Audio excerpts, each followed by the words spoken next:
चिखर्डे गावात घरफोडी, 45,000ची रोकड अज्ञात चोरट्यांनी लंपास. बार्शी तालुक्यातील चिखर्डे गावात एका शेतकऱ्याच्या घराचा कडी-कोयंडा तोडून अज्ञात चोरट्यांनी 45,000 रुपयांची रोकड लंपास केल्याची घटना समोर आली आहे. या प्रकरणी रामेश्वर रोहिदास जाधव, वय 73, यांनी पांगरी पोलीस ठाण्यात फिर्याद दाखल केली आहे. नोव्हेंबर 24 रोजी दुपारी 12:30च्या सुमारास रामेश्वर जाधव हे पत्नीसमवेत शेतात ज्वारीला पाणी देण्यासाठी गेले होते. घराला कुलूप लावून दोघे शेताकडे गेले.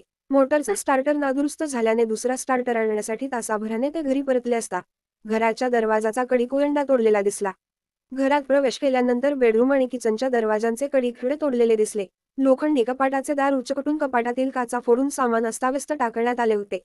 कपाटात ठेवलेले सोयाबीन आणि ज्वारी विक्रीचे 45,000 रुपये गायब असल्याचे दिसून आले. फिर्यादीत जाधव यांनी नमूद केले आहे की कपाटातील सोन्याच्या दागिन्यांचे नुकसान झाले आहे का, याबाबत पत्नीशी बोलून कळविले जाईल. या प्रकरणी पांगरी पोलीस ठाण्याचे अधिकारी तपास करत असून अज्ञात चोरट्यांविरोधात गुन्हा दाखल करण्यात आला आहे. चिखर्डे गावात झालेल्या या घरफोडीमुळे नागरिकांमध्ये घबराट निर्माण झाली आहे. या घटनेच्या पार्श्वभूमीवर नागरिकांनी घराची सुरक्षा व्यवस्था अधिक मजबूत करण्याची गरज आहे.